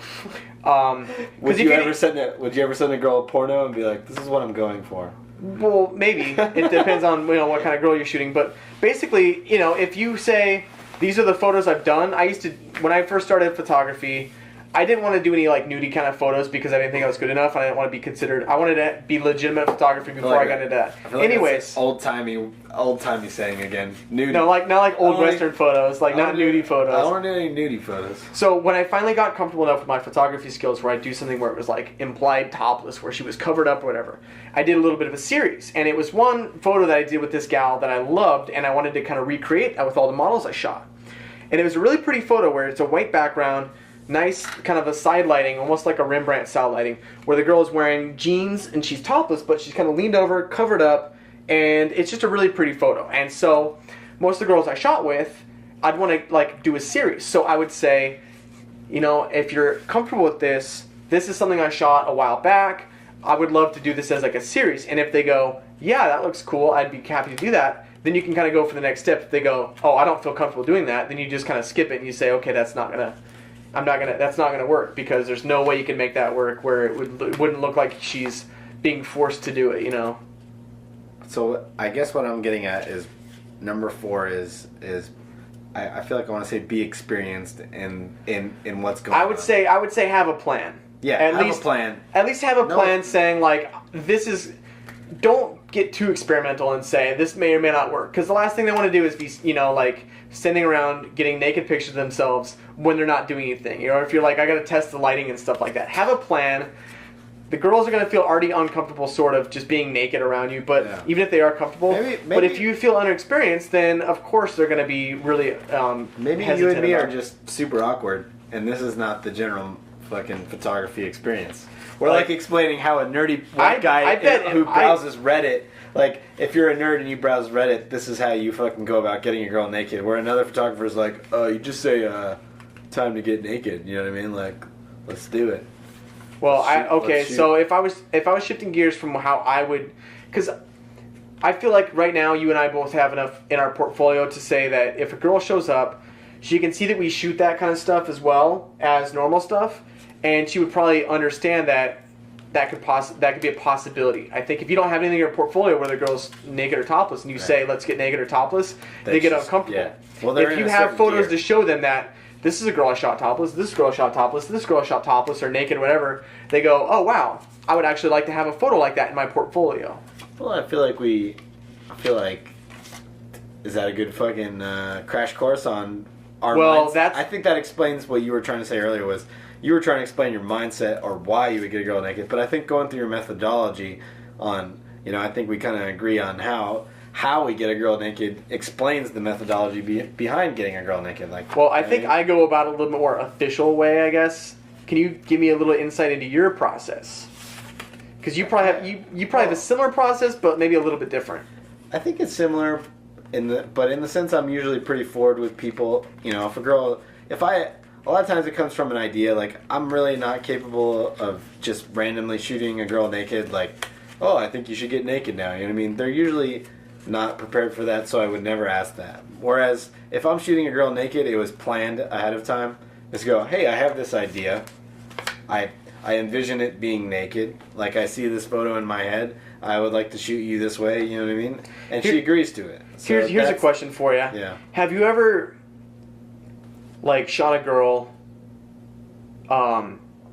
where she says, like, you have a vision, you say, okay, I want this to, can I have this idea where I want it to be, like, nude or whatever, or covered, and she says, no, I don't feel like I want to do that, and then you just compromise and put, like, a bra on or a t-shirt or something like that, and you go, God damn, I wish this photo was, I wish it would have been naked with a different model, because I think that was my original vision. Well, I don't ever say that, because I kind of just produce what I am able to, you know what I mean? But I would say that there have been times where, you know, a girl, like, I'm like, all right, well, this is what I picture. Can we do this? And she would be like, oh, I'm not comfortable doing that. I would rather do this. And then I would just go on the pathway. Would you not do that with that model then? Well, there are ideas. Would you stick to your guns if you said, okay, I have this idea for this shoot I really want to do with, you know, like a smoke machine and like a spotlight. And you just... And you're nude. Yeah. And then she goes, okay, I would only do that if I had like a sweater on or something like that. And you do it and you go, God damn it, I really wish I would have done that my original way I wanted to. Well, I usually don't find myself in the middle of that. Usually I kind of have an idea of what we're doing, and I'll try to keep them informed on what my thought processes are. Like, if they thought they were coming over for a fully clothed shot, I would never go, oh, you know what I picture now? I just got a vision in my head. Smoke machine, strobe light, and your nice ass. That would be fucking badass. So what do you think about that? Like, no, I would never get like that. You know, I would never do that. I would just be like, all right, here's the question. Unless they knew about what I was thinking before then, or at least in the general area, like, hey, I want some implied. If we were doing implied and then like I was like, oh, you know, this would look better if, you know, it was just more free and whatnot, then maybe that. But most of them have a general idea of how nude they're going to be. So here's another question. Have you ever gotten to a situation where this happened to me one time, because sometimes if I feel comfortable enough with the model, I feel like we're gonna get good photos or whatever. If I ask a model and I say, how would you feel if this was like whatever, and they say yes, and you're like, whoa, I didn't think that was gonna happen. Like, I'm glad I asked because I didn't think you were the type of model to do that. You don't know. Yeah, you don't know. It happened to me one time. I told the model, I said, I think this one would look better without any pants on. And no shit, she was like, okay. I was almost like, holy shit, that fucking worked. I didn't think she had whatever. I honestly, I think that was originally like what I thought. It was going to be better if you didn't have any pants on. And I just kind of said it, not really thinking, because she was a model that was signed with the agency, and I was like, holy shit, that worked. Because she was like, yeah, that sounds cool. And I was like, really? Really? And tell you what, I shot it, and I actually prefer the one where she was wearing, like, she had, like, nylons or whatever. Sometimes that happens. It's weird. And, like, I didn't do it on purpose, but, you know, that's part of the experimentation process. And I think when you have a photographer who's actually legit, will have these ideas sometimes, and sometimes the nudie kind of photos don't work as well as if they were wearing clothes. Well, they lose some of their character if the girl's not fully comfortable, you know what I mean? If the girl's not, like, well, I'm not saying they wouldn't be, but, I don't know, sometimes things look better than others. But well, and like I said, you don't want to, like, make someone look like they're, you know, doing it against their will. Unless you're going for that. Unless you're going for like a bondage or something. Like you're going for bondage, or like that underage, whatever. Dominatrix photos. All right, here's a question. Have you ever had a girl where you ask them to take their clothes off and they're like so like bad, like misshapen or whatever? You go, let's put the clothes back on. So you're saying, am I as shallow as you? Am I like what? No, I would never do that. I'm not saying I'm shallow. I'm just saying it was a joke talking about like if you're like, wait, maybe you just have wrong about a girl. You're like, oh, she looked good naked. You shoot her and you're like, Maybe you just have bad body perception. Like, because I don't think I've ever been like I've never seen like a girl naked that I thought would like look. Well, that's probably false. I see that all the time. But as model wise, like, oh wow, that girl is gonna be pretty decent looking naked. Then I think most of the time I'm pretty accurate. You're saying you're not accurate? You're saying you've No, I mean pretty much. You're saying you could pretty much tell. You know, we don't want to name names on this podcast. No, I'm not going to name any names or anything. But you know, sometimes you see. But you're out there in space. Someone's in there. Space. Someone's gonna. you know, you're gonna have a girl, and you're like, sometimes my point is basically sometimes the girls that are willing to get naked should be the ones that are. Oh, that's a different fucking question. Right. Okay, that's a way. But I'm saying there's other models though, and like, okay, would you shoot with a girl just because she maybe wasn't the best model, doesn't have any experience, but you knew she was willing to get naked, just to like have the experience of like having a girl naked? You got to start somewhere, you know. But okay, right now, if you got a girl on Model Mayhem, because I still have my account activated. I'm sure you'd have yours, you know, because you never know. You never really know. If a girl that's gone there is unattractive or whatever, and she's like, you know, says like, hey, I'd love to do this. I've got this idea where I'm totally naked. Would you just go, I'd like to see this girl naked. The nakedness is a plus, so like you don't have to be like if you're gonna be fully clothed and we know that, you gotta be pretty baller at this point in the stage. But if you're willing to get naked, there's a little bit of leeway. But it's a little bit like a year ago, 2 years ago, you asked me and you get fully naked. Okay, you know. No matter what you look like, you're gonna get shot by McKay. I'm kind of game, you know what I mean? But now you have to be pretty damn attractive, but you have a little bit more leeway than the girl who is not willing to get naked. Just because we don't get that big of an opportunity around here in Phoenix to like get really Phoenix is very prudish, I think. A lot of people like are very. Let's not get into the market, but like you have not that much of a chance as much as you would in like LA or New York. Well, for me, for me personally, it's not about usually being naked. It's about being like limitless on what you can do and broadening your spectrum. Limitless or free is a good term. I've had girls I've shot, you know, kind of naked or semi-nude or whatever, where they're like flipping their hair or there's something going on where they're turning, and it's usually like I have to explain. I'm like, there's gonna be a lot of pictures where your boobs are showing, but the one I want is gonna be the one where it just kind of strategically works out where your hair is in a certain way or something like that, because I think that has a broader appeal. But I want the girl who's completely willing to do that. I actually, when a girl is naked on a photo shoot, I enjoy it. I have no thoughts of what a typical man would have. Does that make sense? It's actually more awkward.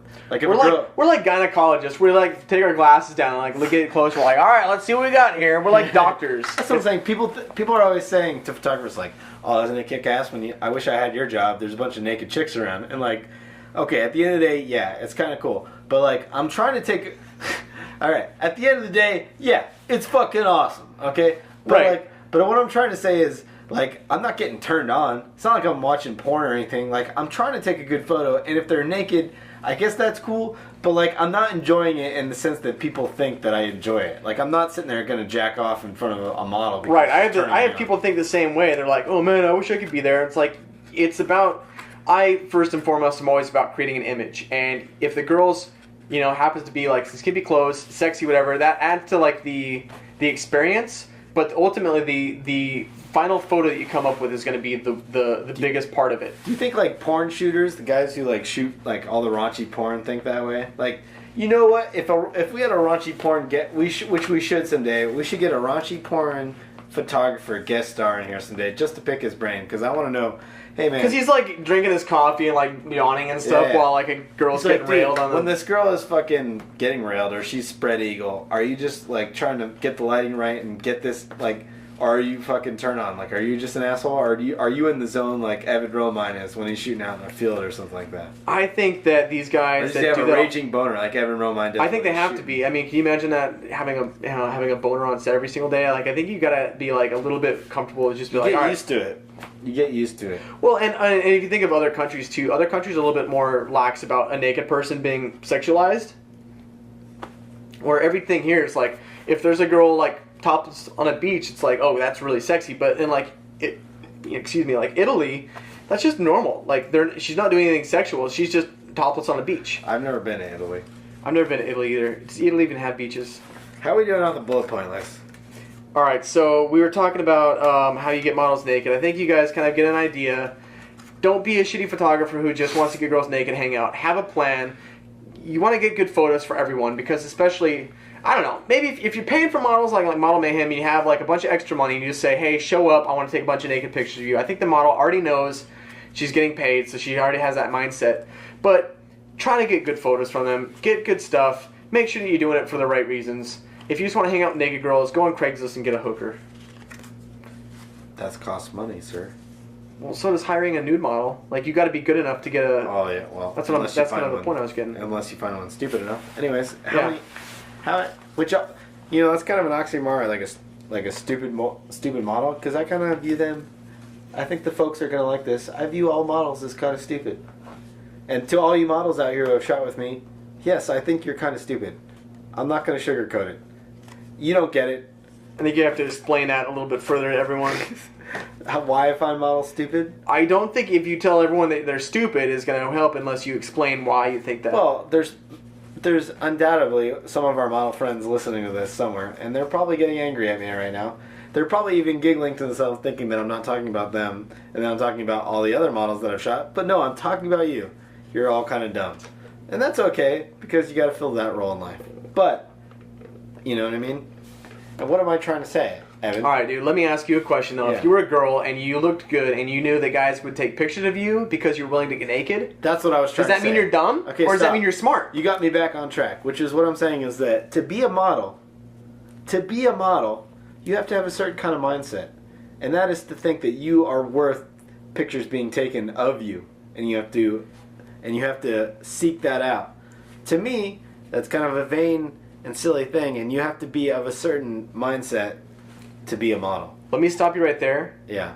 I agree with what you're saying, but I think we need to save these kind of things for when we actually have a model guest star. Because we're going to start having guest stars. It's not just going to be the two of us buttheads.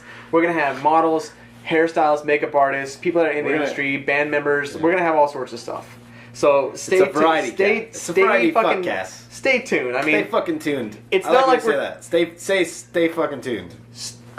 Stay fucking tuned. Space. That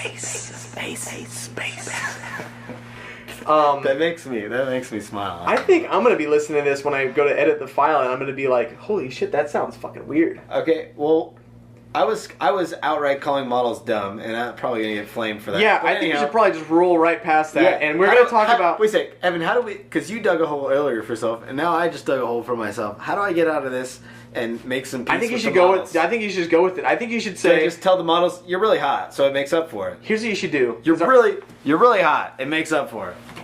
I think everyone's beautiful in their own way. So our segue. You asshole. Here's what we're gonna do to segue into our next step. You asshole. We're gonna go. You ate without me, and now you fucking put me down in the middle of the podcast. Whatever. Go. I got you a fucking chair, man. Okay, you're right. You win. Last time he was sitting on this steel chair that was used for like kids that were bad. Torture. Kids that were bad in kindergarten. We were all bad. So I got him this nice. It's like a nice weatherproof. He spilled something on it. It just wicked away. Right. You know, it was no problem at all. It's like this bright orange camping chair. All right, fuck the chair. Okay, our next segue, because we're off topic now, is speaking of dumb models, on Saturday we've actually got a shoot with the girls from the SLE, which is the Steve Levine Entertainment. Whoa, what a plug. Is it Levine or is it Levine? I think you could say it either way. You know, potato, potato, tomato, tomato, Levine, Levine. I say potato, you say vodka? Sure. Anyway. Okay. Can you give me a little background on Steve Levine? What do they do? Are they a modeling agency? Are they like a talent agency? You know what? The real answer is I have no fucking clue because they do a bunch of shit. How'd you get hooked up with them? How do you know them? They contacted me. Okay, is that because you knew a model or because... Yeah, I think I shot a model and they liked it and so they contacted me. Okay. But they're an entertainment business. They throw on shows and they provide entertainment for shows in Scottsdale and wherever the fuck in Phoenix that something's going down with the young crowd. Anyhow... We're shooting a bunch of their models Saturday, and we're not only shooting photos, we're doing a behind-the-scenes video, which I guess leads me to a question that I want to ask you, Evan, is, like, our behind-the-scenes videos that we're doing, you know, why are we doing them that way? If you've watched the recent one, the rest of them are going to be like that. Why are we doing videos the way we're doing them? Why are we getting 6 SLE models in a hotel room, a $900 hotel room for the night, and putting 3 photographers and videotaping the whole thing? Yeah, there's one coming up from Tucson who bought the hotel. By the way, I didn't send you a bill for the hotel because there's another photographer involved.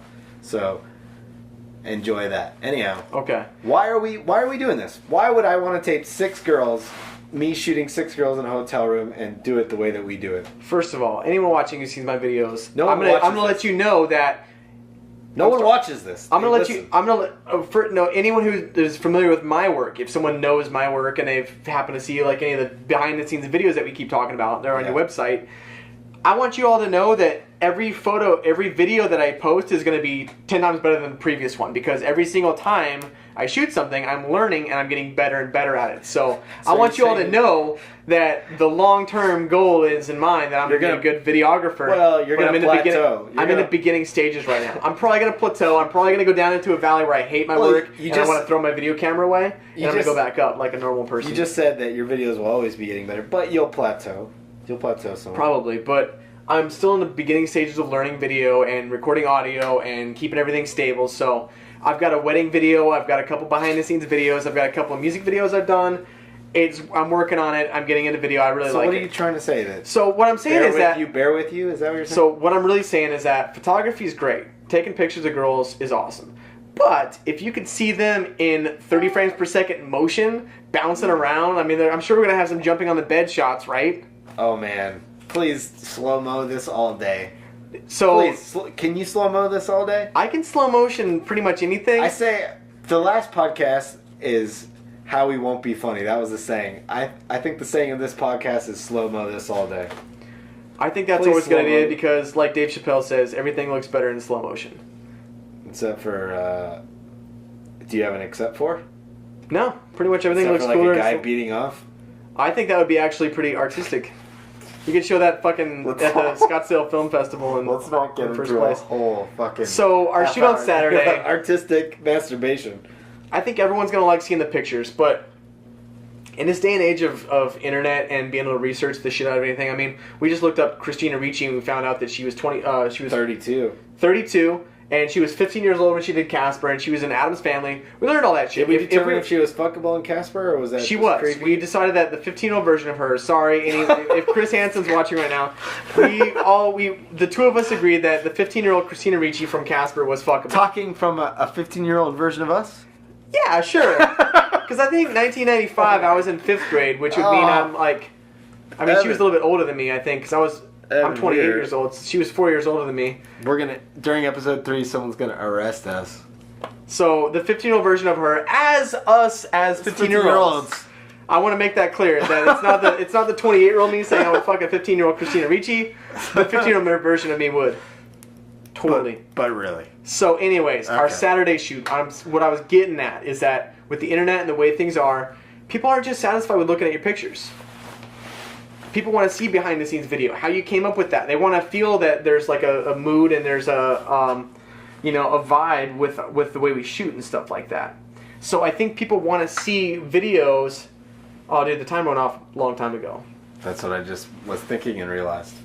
We should probably wrap this up pretty quick. But the Saturday shoot, people don't want to see just photos anymore. Is it still recording? Or did it stop in an hour? That was just the timer, man. That was the timer in an hour. Yeah, but the video's still recording. Oh, this thing records. Yeah. All right, sorry. Wow. Keep going. So Saturday shoot, what I'm saying is that people like seeing the photos. The photos are amazing. I think there's things you can get in photos that you can't there's just no way of getting in a video. So when you see a photo, it's quick and it's easy and you see what it is. All right. With video, it's a whole motion picture of it. So you're answering a good question, but that was not what I was asking. I guess my question is, why do we do it the way we do it versus other photographers? Not in the general sense of why we're doing it, but like why would you watch an I Must Be Dead video produced by Evan Romine, Kevin Caesar, versus fucking somebody else's photography video? Well, why would someone look forward to what we're about to film Saturday? I think if I was going to give you like a teaser and like what this one's going to have that other people wouldn't have, like if I was going to sell it to you, I'd say that there's going to be a ton of girls in there. They're all going to be made up and done up really pretty. McKay's going to be taking photos, and I think it's one of those things where you're going to be able to kind of see how we work together and the environment they create. And it's like, if you see a photo taken, there's no story behind it. You don't know if it was actually the model was a huge bitch and the photographer was an asshole, or if the photographer and the model are dating, or you don't know anything behind it. So when you see behind the scenes video that we shoot, you get to see that we actually have fun at our shoots. You see that we actually work hard, and you see that we actually do care about the photo, and we see that the models are actually that fun. I think, when someone sees a picture of a hot model, they want to know more about them too, you know, and they want to do some research and they want to figure out who they are. They want to see other photos that they've been in. So if you can see a video version of them and see, you know, maybe even just how they talk in a photo, you can't hear their voice, you can't, you know, see what they actually do when they're moving. You just see that still image in time.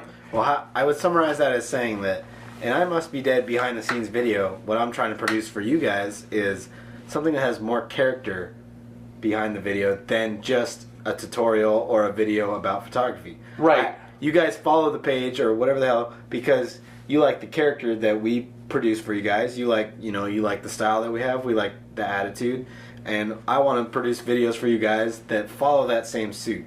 I don't want only photographers to enjoy the video. I want everyone to watch the videos and be like, you know what, Evan and McKay, they look like they're having a good time. They look like they love what they're doing. They look like they're producing photos and they're having a good time with good-looking girls, and that's the fucking American dream.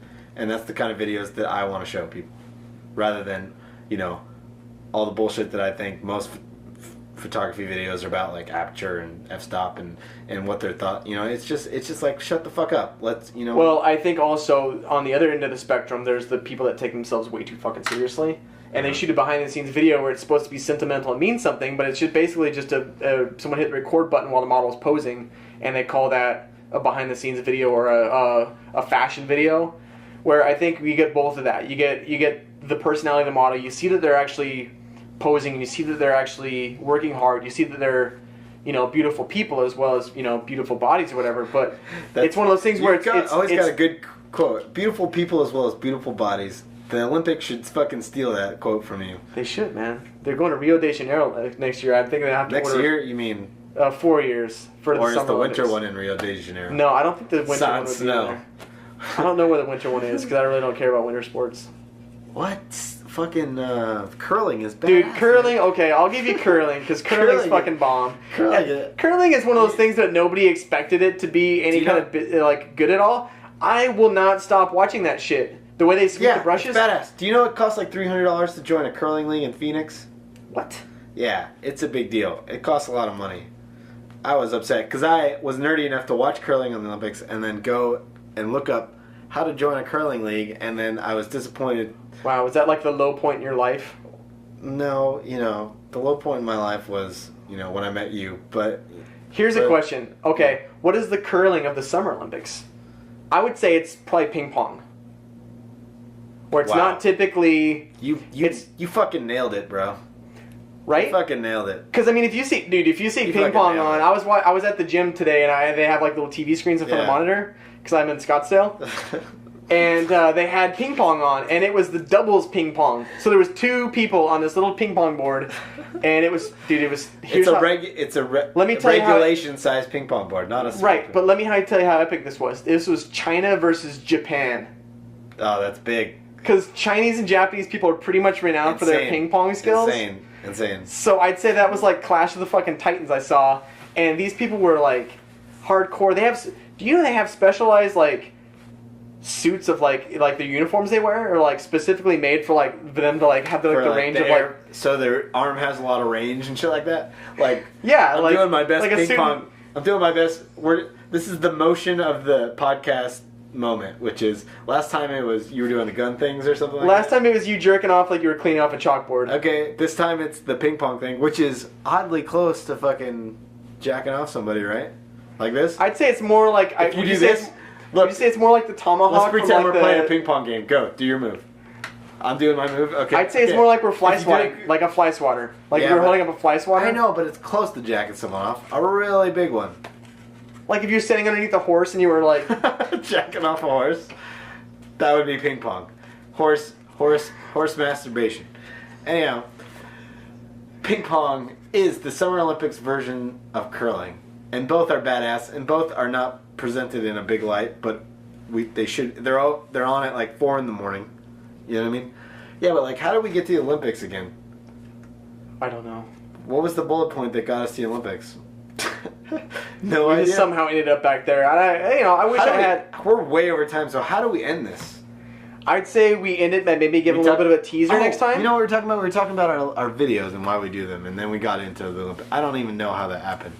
But I apologize if you're completely lost right now. Stop apologizing, all right? You are who you are. That's right. I was saying I was going to own this one. So. And this is another moment of the day. McKay's put hands. Be who you are. I really wish you wouldn't touch my leg like that. Okay, sorry. Be who you are. I like you. Do you like you? I am sort of okay with myself. Okay. Well, I'll like you more to make up for what you don't like about you. Okay. I still think you're an asshole sometimes. Good. That's the point. All right. So to kind of conclude this, we're done. We're gonna end this. I would say that Is there any other bullet points we didn't go over? No, you wrote girls naked like 3 or 4 times, and you wrote I think 2 times that you were upset that I was eating a sandwich without you. We went over that for a second. Why are you throwing me under the bus with the girl? God damn it, man. I would say that what you people should look forward to, if you made it this far on the video, which I'm sure you did because this is actually, we're getting better at it, and I think we're going to get more and more entertaining each time we do this. Keep an eye out for our video. We're going to be shooting on Saturday. The video should be pretty quick. McKay and I are probably going to... We usually like to do for our last videos that I had McKay over, we kind of edit it together just so we can kind of get, McKay's vibe and feel for the video. He didn't want me to put some, weird song on it or something like that. He wanted to have his song. So we're probably going to edit the video sort of close together, so we both have interaction on it. So it's going to be a double production between the two of us for this video shoot. It's going to be what, you said 6 girls? You never know who's going to show up.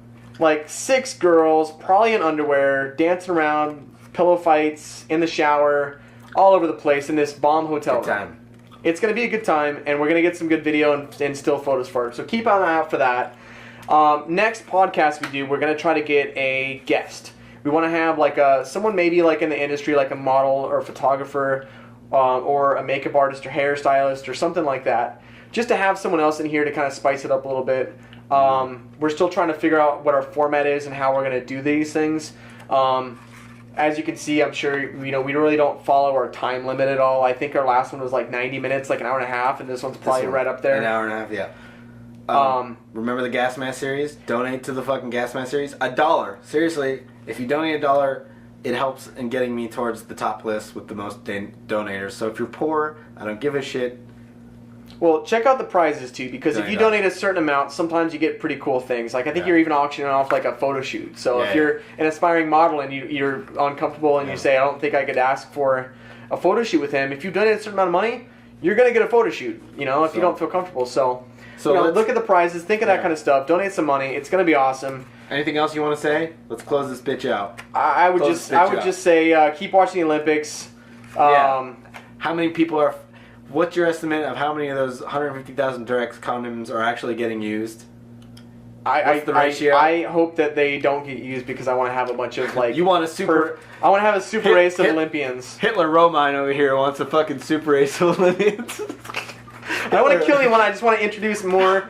Dude, you're killing people by producing a master race. I think these Olympians, what they should do is they should name their kids like American Gladiator names, like Laser and fucking Ice and Storm. Which reminds me that Nitro and shit. Red definitely won the Gladiator contest. Yeah, Red won the Gladiator contest. All right. McKay's got 2 glasses, I've got 1 glass. Fuck it.